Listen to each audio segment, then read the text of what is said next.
out to him was via text message after I had resigned and he had been attacking me, and I was receiving in just, I can't even count how many death threats. And but the death threats escalated on one of my children, and I had sent those death threats to the FBI director, Kash Patel. I sent them to the Vice President, JD Vance, Susie Wiles, James Blair, and I even texted the president. And I was so upset over death threats on my children because of him. And the quotes and the death threat were from what the president had been calling me a traitor. And I'm not a traitor to my country. Standing up for rape victims doesn't make me a traitor. And I reached out to the president and to let him know this is what's happening because what you're saying about me. And he was very unkind about these death threats. And so that was our last exchange. What did he say to you? He basically blamed me. He had no compassion for death threats on my children. He blamed me basically that if my son were to get killed, it would be my fault. Really? Yes. Wow. Yeah, it was. And I said back to him, I said, no one's children should ever be the victim of death threats or have any kind of political violence brought on them because of our politics, because of our disagreements. He had no compassion whatsoever. What do you feel about that? I mean, you knew Donald Trump very well. You were very close to him. You were very friendly, supportive, and so on. To reach that point in your relationship, how do you feel about that? I thought that tells me exactly who, it's like a nail in the coffin. It tells me exactly who Donald Trump is. Some of my biggest political enemies would never say that to me. Democrats that I may have had disagreements with in Congress would have never said that to me. No one's ever said those type of words to me. I don't know what kind of person basically has no compassion or care to someone's child being threatened to be killed. It's unimaginable, really. Disclaimer. The views and opinions expressed on this panel show are those of the individual speakers and do not necessarily reflect the views or positions of this channel, its affiliates, sponsors, or production team. This content is intended for informational and entertainment purposes only. Viewer discretion is advised. We encourage respectful dialogue and critical thinking around the topics discussed. Party. Why I like the new party? Number one, it's a group of people that's on a panel. We all have differences, but we all basically still come together at the end of the day. The new party for me is about unity. The new party for me is about educating people to the truth, letting people know what's been going on in our country. With that being said, shout out to the new party, man. We're going to keep it going with y'all.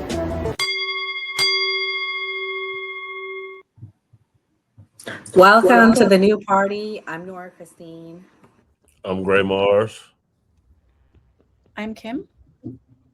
I'm Kamal. It's Mia. I'm Jeff. And tonight on the new party, we have two guests that have come on to the show, John Jackson and Trey Dunk Live. We're going to start with John. John, let everybody know where they can find you and about your content. Yeah, so thanks. So you can find me on Twitter and TikTok mainly for now. I'll be expanding into other platforms soon. Instagram too, at His Goes Cobra, and that's my username across everything. Substack too. Yeah, and so ex-trial lawyer, fought in the Ukrainian infantry, 2023 through 2024, and my content focuses on. I'm a former Republican, been Democrat for like the last, I don't know, ever since a couple years before January 6th. So I focus on current events, foreign policy, geopolitical issues, pretty much domestic and foreign. John, thank you for coming. I'm excited to ask you some questions tonight. Trey, welcome to the new party. Thank you for coming. Let everybody know about your content and where they can find you. So yeah, I'm Trey Dunk, live on all platforms, Snapchat, TikTok, Instagram, Facebook, YouTube. I do mostly reaction videos, so react to most of all the most viral videos on the internet, mostly from YouTube. I do mostly some political, mostly culture videos though. Body cam, whatever it is. I cover every topic on the reactions. Nice. That's kind of what we do here, Trey. We do reactions to the top political and entertainment stories. So thank you guys for coming. I'm excited to get to know all of you. But our first topic tonight is, what did Trump say today? So in that first clip, we heard poor Marjorie Taylor Greene, one of the most loyal Trump supporters I think ever. Kamal, what did you think when you heard what President Trump said to her? Ooh, shit. This is a dirty game, ain't it? God damn. I mean, who worse, the mob or a damn Trump? He out here like talking about our kids like that though. That's kind of effed up though. I gotta say that. I'm the one that be like, I'll draw a line with the kids, man. Leave the kids out the shit at all costs. Leave the kids out the shit. Unless they're adults at that point. If they're adults, then I don't give a fuck. But if they like kids, you feel me? Like, leave them out, man. And damn, have Marjorie Taylor Greene shook. I never thought in my life I would see this woman shook like that. She was scared, y'all. She was scared. God damn. The shit is crazy, man. Where the MAGA folks at, man? We gotta hear from y'all, the intel, because this shit is insane. Well, Trump said, fuck them kids, okay? He said, you called me a traitor. He said, you ain't gonna put them files out. So fuck them kids. Excuse me, that's my French, but I could literally imagine what Trump had said on the phone to her. Now, I'm not saying I agree with it, but Trump also said some really crazy stuff this week, guys. This is what he had to say about the high gas prices. How much longer will Americans continue to see these high gas prices? Well, they're not very high. If you look at what they were supposed to be in order to get rid of a nuclear weapon with the danger that entails. So the gas prices have come down very much over the last 3-4 days. I know, you know, and that's what ABC says. But the fact is that if you look at the stock markets up, everything's doing really well. So we're going to go first to somebody that lives in California. Kimberly, how high is them damn gas prices? Where are we at in California right now? I think I filled up for my tank. I filled it up with like almost $90. It used to be like $55. That's so crazy. But honestly, these world leaders are not good leaders. I think it's a sign of weakness when you are patronizing rather than just, hey, you know what? This is how it is. This is how it's going to be. We saw it with Obama too. He was always so patronizing. It's insulting. You're supposed to be a leader. You should lead. And this isn't helping anybody feel better. Gaslighting us isn't helping us feel better. My homie Scheinbaum is doing the same thing in Mexico. She also tends to like gaslight people. So it's not just him. He's just probably the worst at it because of how he says it. Like, it's fine, everything's fine. But no, it's not. Gas is really fucking expensive. It's really fucking expensive.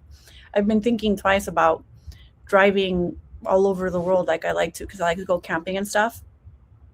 But everything's going up. I just went grocery shopping right now. I didn't buy much. It was like $60 for one dinner and some snacks. It was crazy.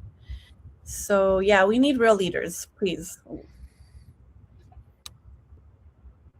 I can't hear you, Nora. Are you muted? He said he doesn't care about the high gas prices. The world is safer and you better accept it. But this was Kamala seizing upon the opportunity to talk about gas prices. So I'm here in Charlotte since the start of Trump's war of choice. It's $15 more every time you fill up your tank of gas. The price of diesel has now gone up 80% since the start of the war. And you best believe that's going to carry over to how much you're paying for all the goods that are being transported on those semis. We've got a president who is paying more attention to what he thinks is in his best political interest and personal interest as opposed to what is in the best interest of working people in America. Oh, gosh. Okay, so I want to get a Democrat in here. John, what do you think about the video that she put out here? Do you think she's making a play to run in 2028, or do you think she has valid points that we should care about the high gas prices?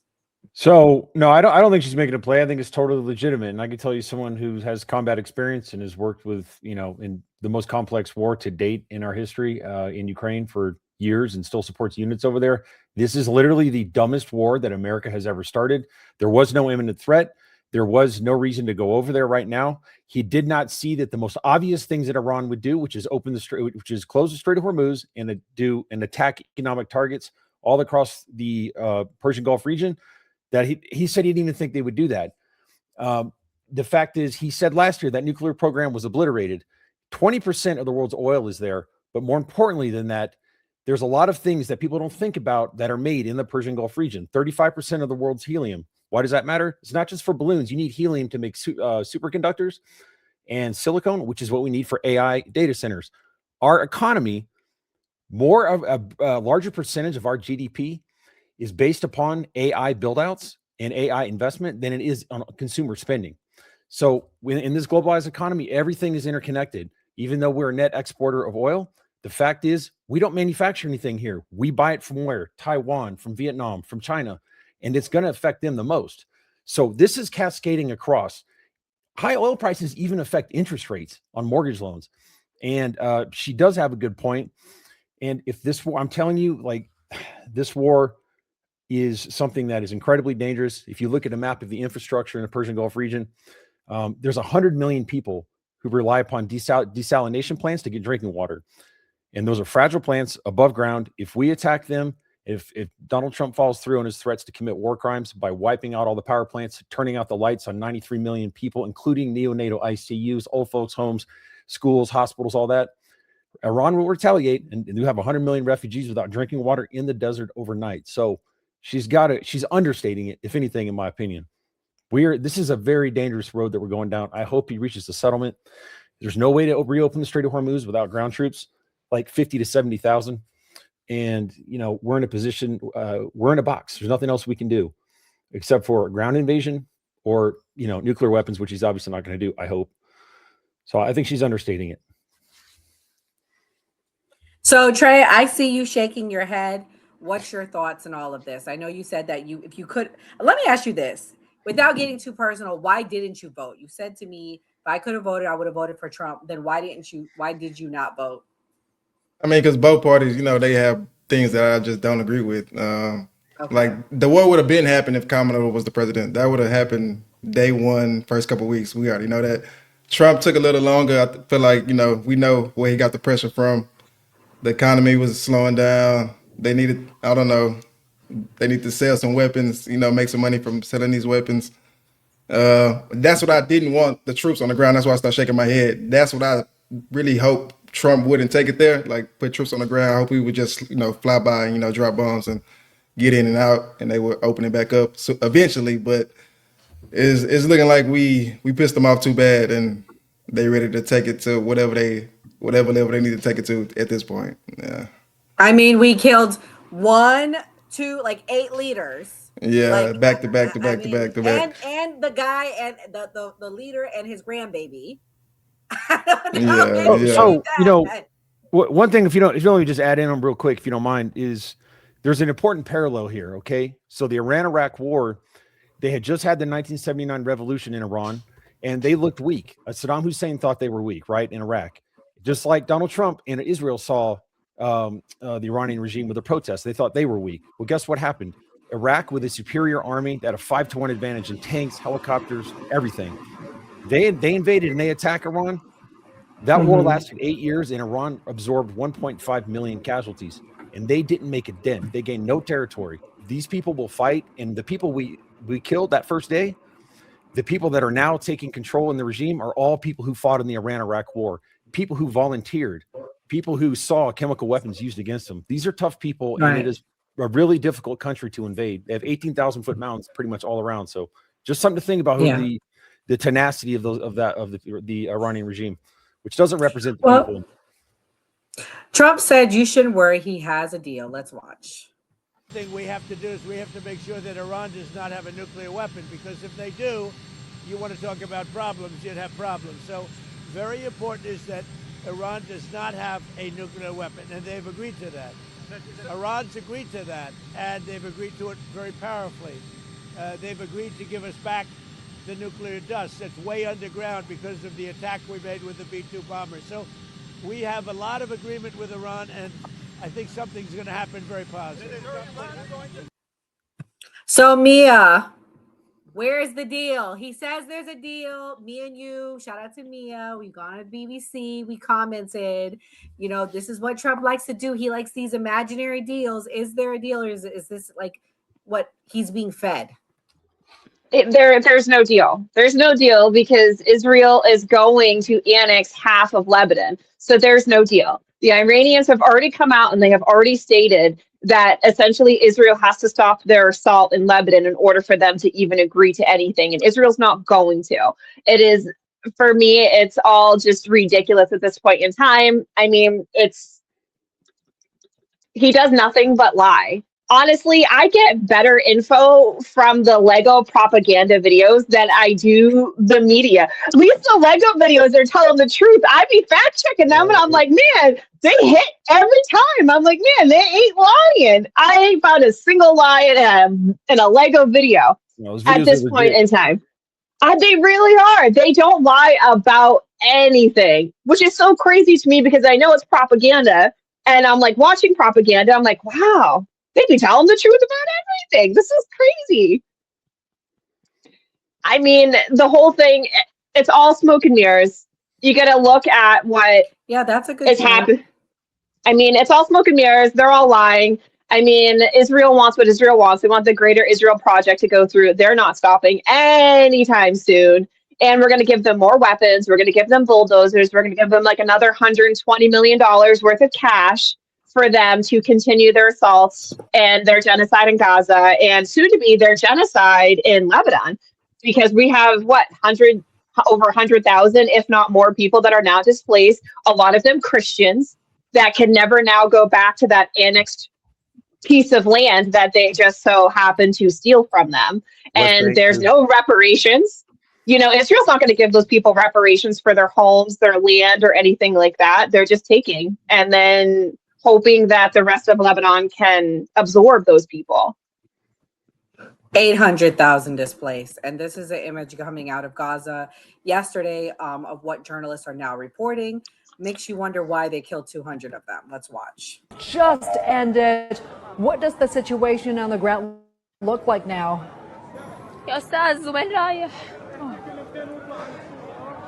Well, I am standing in Shuhada Al-Aqsa Hospital, which is located in Deir al-Balah in southern Gaza. And this is where basically the Israeli military asked Gazans to evacuate. And what we are witnessing right now is whole families, children, women arriving to the hospitals.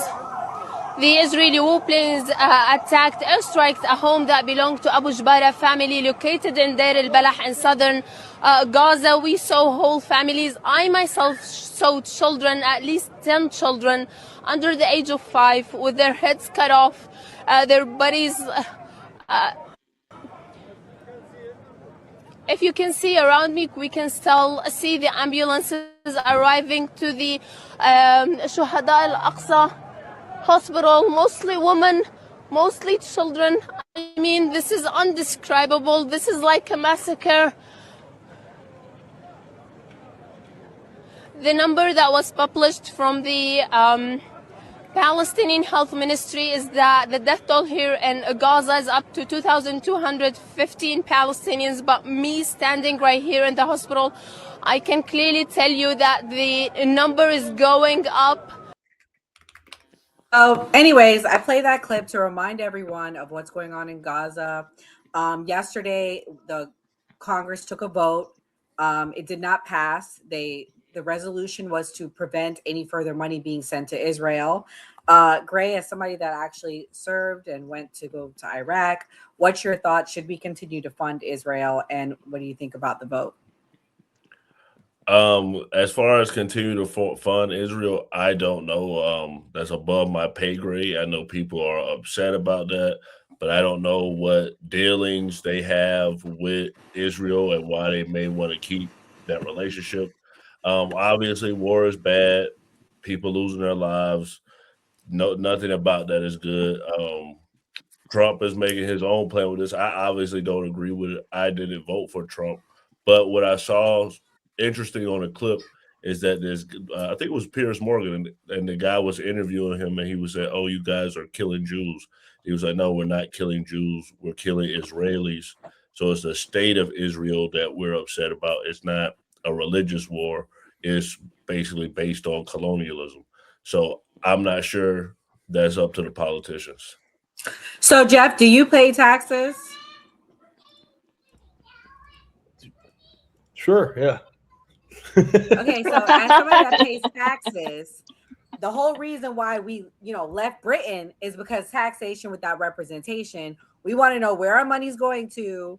We want to know why it's going and how it benefits us. So I'm going to ask the same question to you. Do you think we should continue to send money to Israel? And of your pay grade, you don't want. We don't. Nor you're freezing. Much. It's Israel. Israel ain't playing. I know. It happens every time we talk about that, man. I'm waiting for my screen to cut off. Hey, much power. Every time.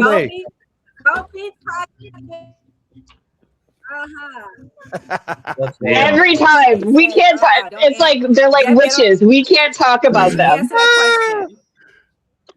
You're still froze, but Jeff, you heard what she said?